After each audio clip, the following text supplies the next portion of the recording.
नमस्कार, मैं doctor DK. Singh, assistant professor, department of commerce, government Pataleshwar college Masturi. आज के इस वीडियो लेक्चर में आप सभी का स्वागत करता हूं।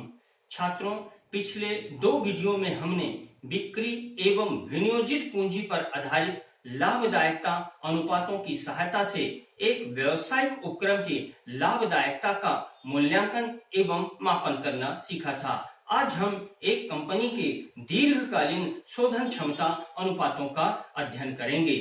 लिवरेज या कैपिटल स्ट्रक्चर रेशो, उत्तोलक या पूंजी संरचना अनुपातों को दीर्घकालीन शोधन क्षमता अनुपात कहते हैं। उत्तोलक या पूंजी संरचना अनुपातों का संबंध व्यवसाय में स्वामियों अर्थात इक्विटी शेयर होल्डर्स द्वारा लगाई गई पूंजी तथा ऋणदाताओं अर्थात डिबेंचर होल्डर्स द्वारा प्रदान की गई राशि के मध्य संबंध से होता है। ये अनुपात जोखिम पूंजी अर्थात रिस्क कैपिटल या इक्विटी कैपिटल के माध्यम से ऋणदाताओं को प्रदान किए जाने वाले सुरक्षात्मक आवरण का मूल्यांकन करने में सहायक होते हैं। ऋणदाताओं को ये अनुपात यह बतलाते हैं कि उनके द्वारा प्रदान किए गई राशि की तुलना में व्यवसाय के स्वामियों द्वारा विनियोजित पूंजी की राशि कितनी है तथा कंपनी के स्वामियों को ये अनुपात यह बतलाते हैं कि उन्हें ट्रेडिंग ऑन इक्विटी अर्थात समता पर व्यापार का कितना लाभ प्राप्त हो रहा है तथा अतिरिक्त पूंजीकरण का उनके प्रशासनिक नियंत्रण पर क्या प्रभाव पड़ेगा। तो आज हम कंपनी के दीर्घकालीन शोधन क्षमता अनुपातों का अध्ययन करेंगे। तो आइए प्रारंभ करते हैं आज का वीडियो लेक्चर। उत्तोलक या पूंजी संरचना अनुपात। उत्तोलक लीवरेज या पूंजी संरचना कैपिटल स्ट्रक्चर अनुपातों की गणना एक संस्था की दीर्घकालीन शोधन क्षमता अथवा वित्तीय स्थिति जांचने के लिए की जाती है, इसलिए इन्हें दीर्घकालीन शोधन क्षमता अनुपात भी कहते हैं। पूंजी संरचना या उत्तोलक अनुपातों को उन वित्तीय अनुपातों के रूप में भी परिभाषित किया जा सकता है जो एक संस्था की दीर्घकालीन शोधन क्षमता पर प्रकाश डालते हैं, जो कि ऋण की अवधि में ब्याज का सामयिक भुगतान तथा परिपक्वता पर मूलधन की वापसी या देय तिथियों पर पूर्व निर्धारित किस्तों में लेनदारों को भुगतान की योग्यता के बारे में आश्वस्त कराने में परिलक्षित होती है। इसलिए इन अनुपातों को ऋण प्रबंध अनुपात डेट मैनेजमेंट रेशियो भी कहते हैं। इसके अंतर्गत मुख्य रूप से गणना किए जाने वाले अनुपात इस प्रकार हैं। पहला, ऋण समता अनुपात डेट इक्विटी रेशियो। यह अनुपात संस्था की संपत्तियों के विरुद्ध स्वामियों तथा ऋणदाताओं के सापेक्षिक दायित्व को प्रस्तुत करता है। दूसरे शब्दों में हम कह सकते हैं कि यह अनुपात संस्था के बाह्य एवं आंतरिक कोषों के आपसी संबंध को व्यक्त करता है, इसलिए इसे बाह्य आंतरिक समता अनुपात भी कहते हैं। सूत्र के रूप में इसकी गणना इस प्रकार की जाती है। Debt equity ratio equal to external equities divided by internal equities या total debts upon share holder funds or net worth. External equities या टोटल डेट्स या आउटसाइडर फंड या बाह्य कोषों में हम सभी दीर्घकालीन ऋणों जैसे ऋण पत्र, बंधक, बैंक ऋण, वित्तीय संस्थाओं से लिए गए ऋण तथा सार्वजनिक या पब्लिक डिपॉजिट और सभी अल्पकालीन व चालू दायित्वों को शामिल करते हैं। जबकि इंटरनल इक्विटीज या शेयर होल्डर फंड या नेटवर्थ में हम समतांश पूंजी, पूर्वाधिकारी अंश पूंजी, सभी प्रकार के संचय कोष के योग में एकत्रित हानियां, काल्पनिक संपत्ति तथा गैर विनियोग को घटाकर करते हैं। सरल रूप में हम इसे इस प्रकार भी स्पष्ट कर सकते हैं। Share holder fund. Share holder funds की गणना हम 2 तरीके से कर सकते हैं। एक बैलेंस शीट के लायबिलिटी साइड्स अप्रोच से और दूसरा जो है बैलेंस शीट के असेट साइड्स अप्रोच से। पहले हम देखते हैं स्थिति विवरण के दायित्व पक्ष विधि या दृष्टिकोण से अंशधारियों के कोष या शेयर होल्डर फंड या नेटवर्थ या इंटरनल इक्विटीज की गणना किस प्रकार की जाती है। Equity share capital plus preference share capital plus all reserve and surplus, जैसे कि general reserve, capital reserve, revenue reserve, securities premium और सिंकिंग फंड तथा अन्य विविध प्रकार के संचयन कोष plus profit and loss balance plus minus हम करेंगे यहाँ एक्यूमुलेटेड हानियां या एकत्रित हानियां माइनस फिक्टिशियस एसेट्स काल्पनिक या कृत्रिम संपत्तियां जैसे underwriting commission, preliminary expenses, discount oblique expenses on issue of share oblique debenture, अंशों या ऋण पत्रों के निर्गमन पर व्यय आदि, और माइनस करेंगे इनट्रेंजिबल एसेट्स यदि इनका कोई वसूली मूल्य न। शेयर होल्डर फंड की गणना हम जो है बैलेंस शीट के असेट साइड अप्रोच या असेट साइज मेथड से भी कर सकते हैं। तो यदि स्थिति विवरण के संपत्ति पक्ष दृष्टि से अंशधारियों की कोष की गणना की जाए तो देखिए इसमें क्या क्या चीज सम्मिलित होता है। नेट फिक्स एसेट्स शुद्ध स्थायी संपत्तियां प्लस करंट एसेट्स सभी प्रकार के चालू संपत्तियां minus long term loan minus current liabilities minus intangible assets यदि इनका कोई वसूली मूल्य न हो, और माइनस है फिक्टिशियस एसेट्स काल्पनिक या कृत्रिम संपत्तियां, इनको हम माइनस करते हैं। तो यदि एसेट्स साइड अप्रोच से शेयर होल्डर फंड की गणना की जाए या लायबिलिटी साइड अप्रोच से शेयर होल्डर फंड की गणना की जाए, दोनों में अंशधारियों के कोष या शेयर होल्डर फंड की राशि एक समान होगी।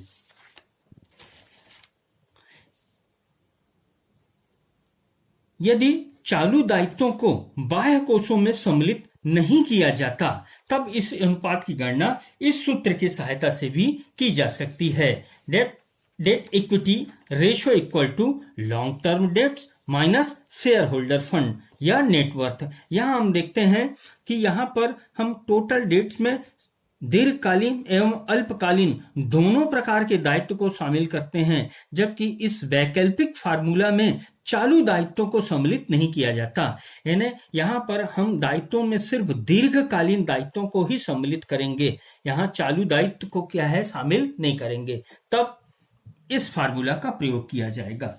यह अनुपात संस्था के दीर्घकालीन शोधन क्षमता को ज्ञात करने में अत्यंत महत्वपूर्ण स्थान रखता है।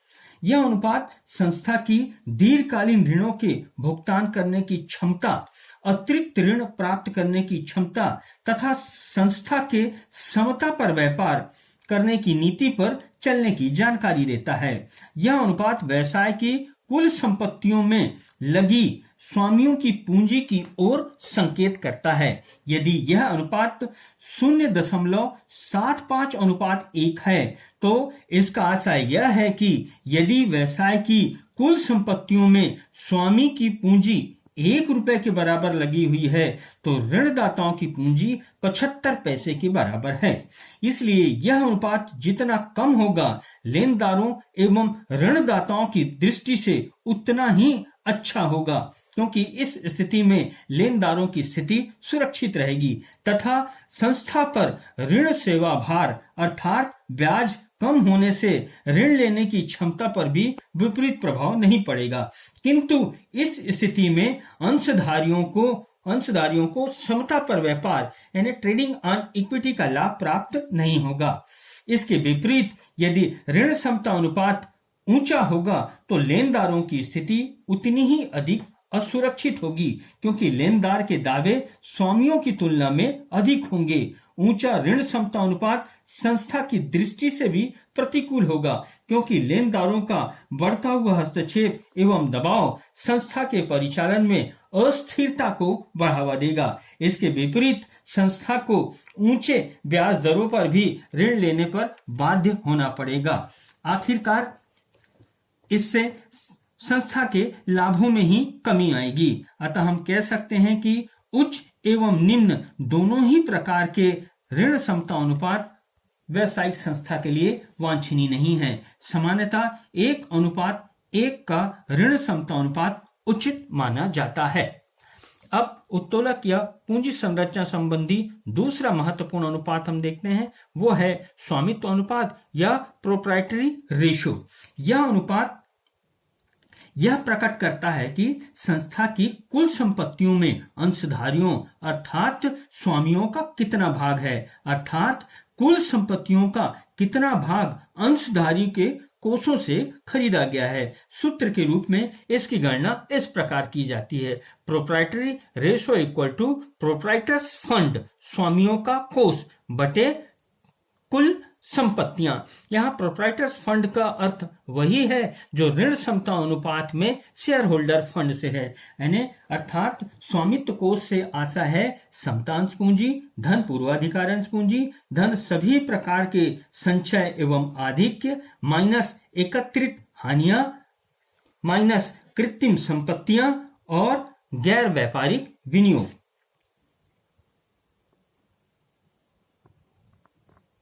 कुल संपत्तियों में संपूर्ण चालू एवं स्थायी संपत्तियों को सम्मिलित किया जाता है तथा अमूर्त संपत्ति जिसका कोई वसूली मूल्य न हो को छोड़ दिया जाता है।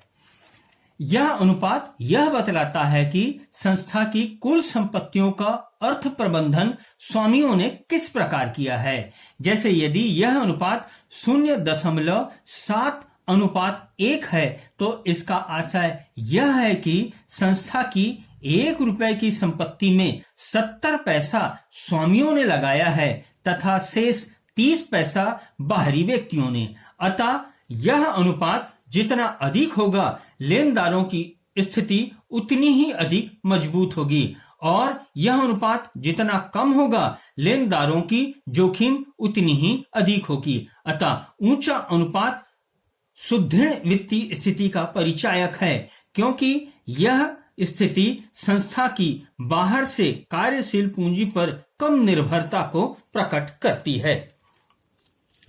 अगला महत्वपूर्ण उत्तोलक या पूंजी संरचना अनुपात है, वह है शोधन क्षमता अनुपात या सॉल्वेंसी रेशियो।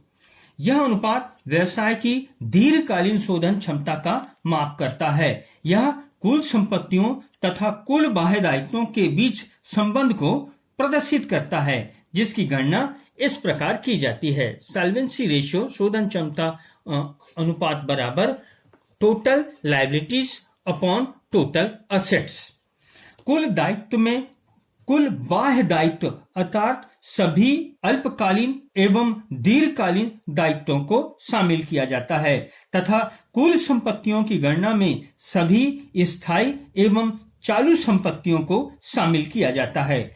स्वामित्व अनुपात एवं शोधन क्षमता अनुपात का योग यदि प्रतिशत के रूप में हम प्रकट करें तो इन दोनों का योग 100 के बराबर होता है। अर्थात यदि स्वामित्व अनुपात 60% है तो 100 - 60 = 40 शोधन क्षमता अनुपात 40 होगा और यदि 100 में हम शोधन क्षमता अनुपात माइनस कर दें तो शेष स्वामित्व अनुपात होगा।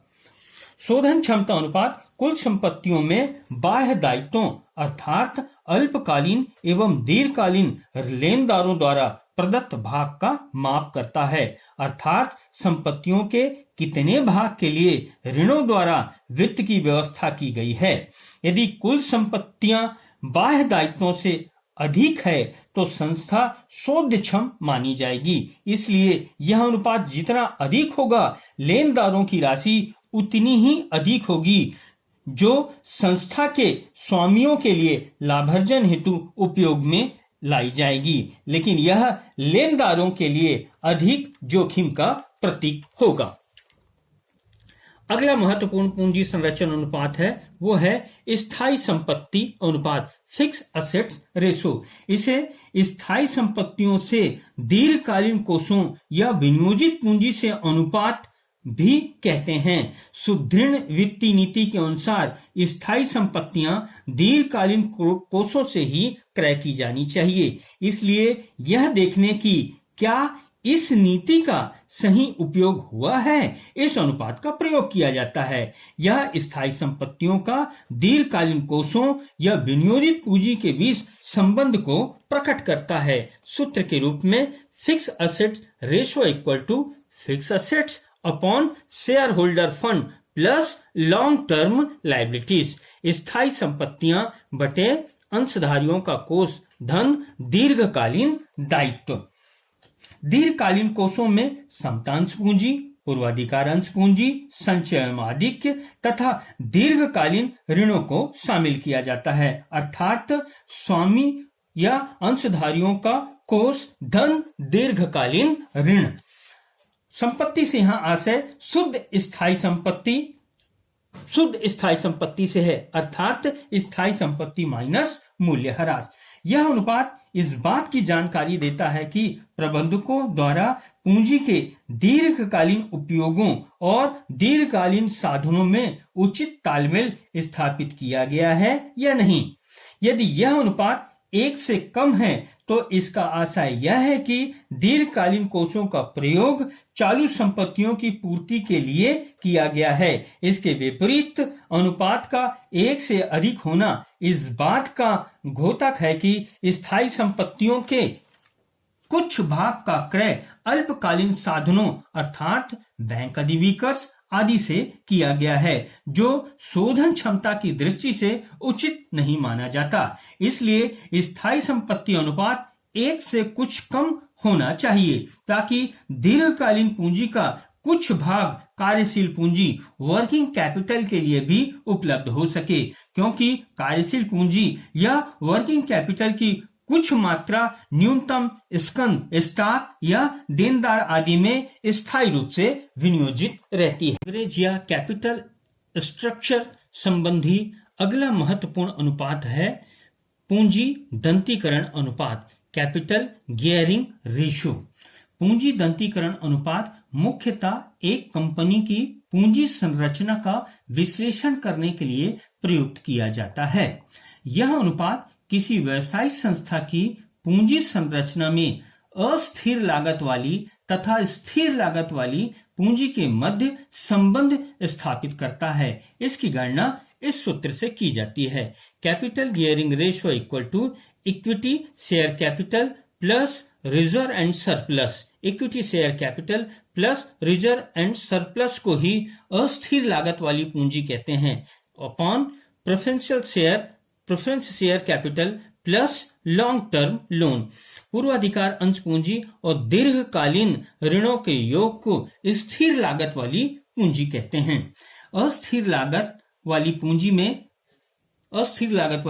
हमने देखा संचय एवं आधिक्य तथा लाभ हानि लेखे के शेष को शामिल किया जाता है, जबकि स्थिर लागत वाली पूंजी में पूर्वाधिकार अंश पूंजी तथा दीर्घकालीन ऋणों को शामिल किया जाता है, क्योंकि इसमें एक निश्चित दर से लाभांश व ब्याज का भुगतान किया जाता है।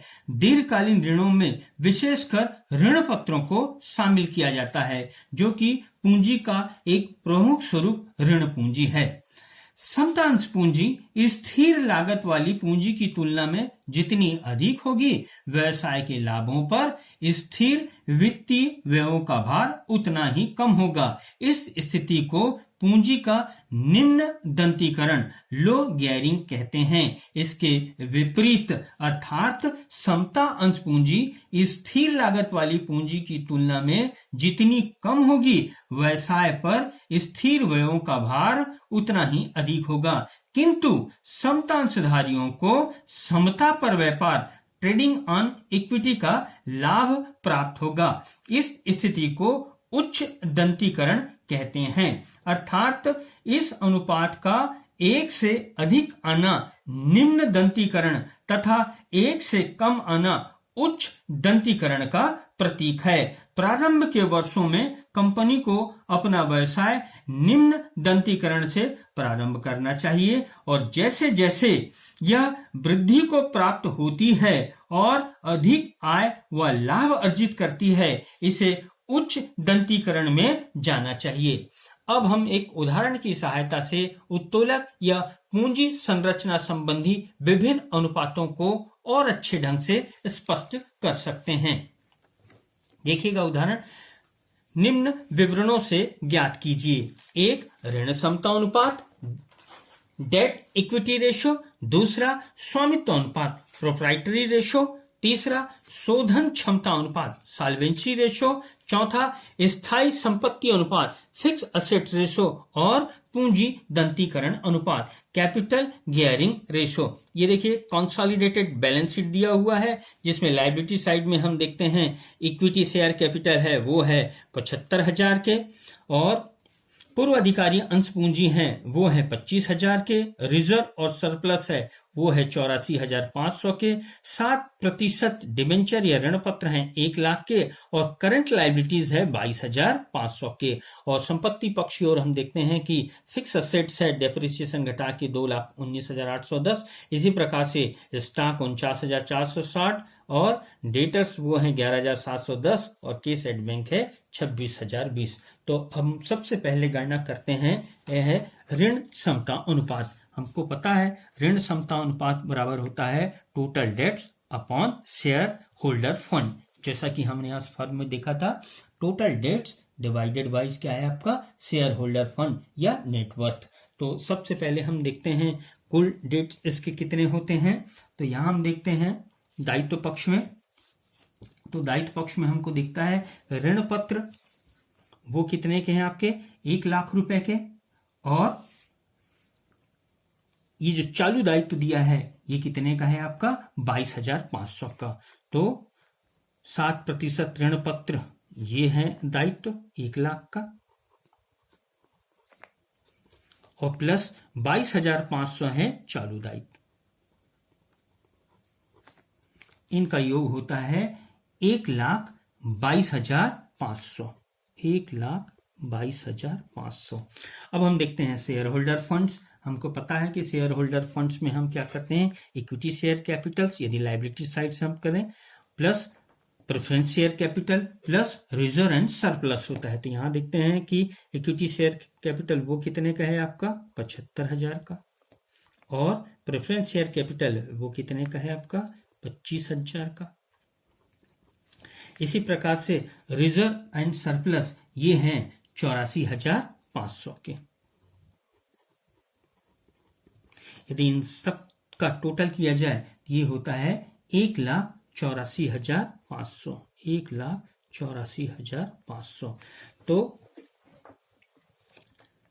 टोटल डेट्स वो है हमारे 1,22,500, और शेयर होल्डर फंड्स या नेटवर्थ है वो है 1,84,500। छात्रों हमने देखा कि शेयर होल्डर फंड्स की गणना हम स्थिति विवरण के दायित्व पक्ष से भी कर सकते हैं और संपत्ति पक्ष से कर सकते हैं। यदि हम संपत्ति पक्ष कहते हैं तो कुल संपत्ति या हम देखते हैं चालू एवं स्थिर संपत्तियां जो है इसमें काल्पनिक संपत्तियां नहीं है और ऐसी भी संपत्तियां नहीं है जिनका कोई वसूली मूल्य ना हो। तो ये हैं 3,07,000 रुपए के। तो यदि हम इन कुल संपत्तियों में बाह्य ऋण यानी ऋण पत्र के 1 लाख और चालू दायित्व के 22,500 यानी 3,07,000 में हम यदि 1,22,500 माइनस कर दें तब भी 1,84,500 आता है। तो शेयर होल्डर फंड्स की गणना हम स्थिति विवरण के दायित्व पक्ष विधि से भी और संपत्ति पक्ष विधि से कर सकते हैं।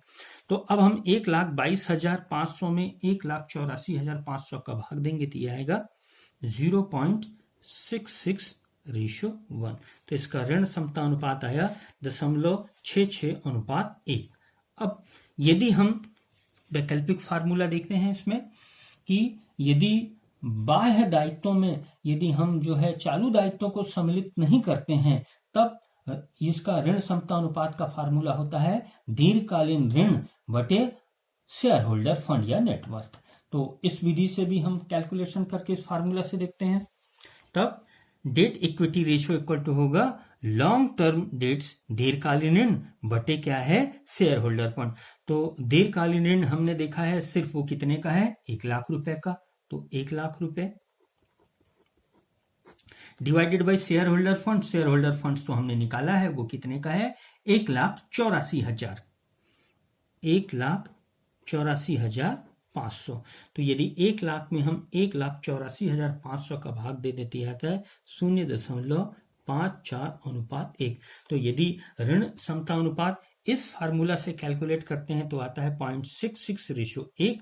और यदि हम बाह्य दायित्वों में चालू दायित्वों को सम्मिलित नहीं करते हैं यानी दूसरे फार्मूला का प्रयोग करते हैं long term debt upon share holder fund, तब ये होता है 0.54:1। अब हम देखते हैं दूसरा अनुपात, स्वामित्व अनुपात, प्रोप्राइटरी रेशो। तो हमें पता है प्रोप्राइटरी रेशो इक्वल टू होता है proprietor funds divided by total assets. Proprietor fund या स्वामित्व कोष से आशय अंशधारियों के कोष या शेयर होल्डर फंड से ही है। तो शेयर होल्डर फंड हमने कैलकुलेट किया है, वो कितना आता है 1,84,000। तो ये हो गया 1,84,000, 1,84,500। और टोटल एसेट्स हम यहां देखते हैं, टोटल एसेट्स जो है वो है 3,07,000, 3,07,000। तो यदि हम 1,84,500 में 3,07,000 का भाग दे दें तो ये आता है 0.6:1। तो 0.6:1 होगा, वो क्या होगा आपका स्वामित्व अनुपात। अब हम देखते हैं अगला अनुपात, वो है शोधन क्षमता अनुपात। तो सॉल्वेंसी रेशो इक्वल टू होता है total debts upon total assets, कुल आपका दायित्व बटे कुल संपत्तियां। तो कुल दायित्व हमने देखा है कि कुल दायित्व है इसके कितने के हैं, दीर्घकालीन ऋण 1 लाख के और चालू दायित्व कितने का है 22,500 का। तो ये होते हैं 1,22,500, 1,22,500। और कुल संपत्तियां हैं 3,07,000 की।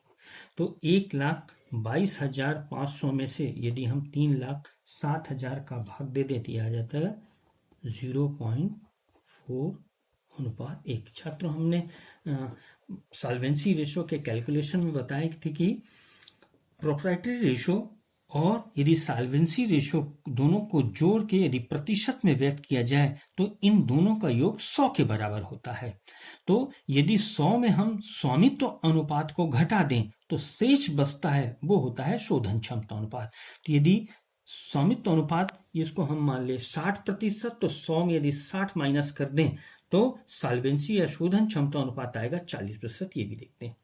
या 1 में हम प्रोप्राइटरी रेशो घटा दें 1 - 0.6 तो 0.4 आ जाएगा, क्या है सॉल्वेंसी रेशो। अगला महत्वपूर्ण अनुपात है वो है स्थायी संपत्ति अनुपात, fix assets ratio. Fix asset ratio equal to होता है net fix assets divided by share holder funds plus long term liabilities.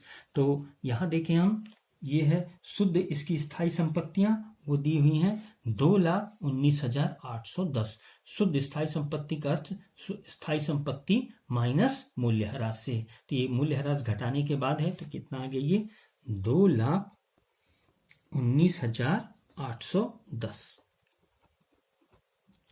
और शेयर होल्डर फंड का कैलकुलेशन तो हमने किया हुआ है। शेयर होल्डर फंड्स वो कितने के आपके 1,84,500 के। और प्लस में इसमें हम करते हैं दीर्घकालीन ऋण वो कितने का है 1 लाख रुपए का। तो 2,19,810 बटे 2,84,500। तो ये आ जाएगा 0.77:1। तो 0.77:1 होगा। और पांचवी जो है कैलकुलेशन करेंगे वो क्या है कैपिटल गियरिंग रेशो। तो हमें पता है capital gearing ratio equal to होता है equity share capital plus reserve and surplus. इसी को हम बोलते हैं अस्थिर लागत वाली पूंजी। और बटे क्या होता है पूर्वाधिकारी अंश पूंजी और धन दीर्घकालीन ऋण, इनको हम बोलते हैं स्थायी लागत वाली पूंजी। तो देखते हैं कि समता अंश पूंजी ये कितने का है हमारे, समता अंश पूंजी है 75,000 के।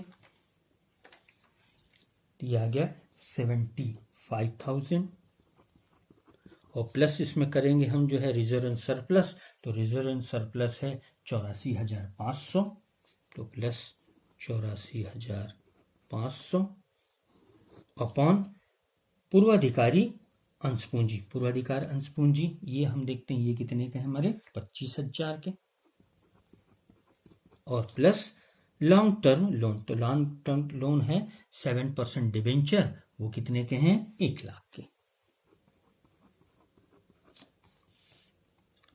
तो 75,000 प्लस 84,500 ये होगा 1,59,500, और इन दोनों का टोटल हो जाएगा 25,000 और 1 लाख, ये हो जाएगा 1,25,000।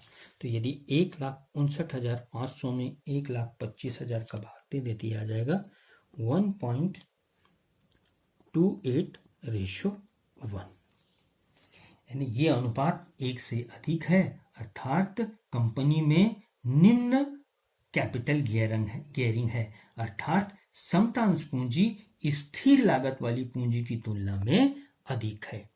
छात्रों, आज के वीडियो लेक्चर में बस इतना ही। धन्यवाद।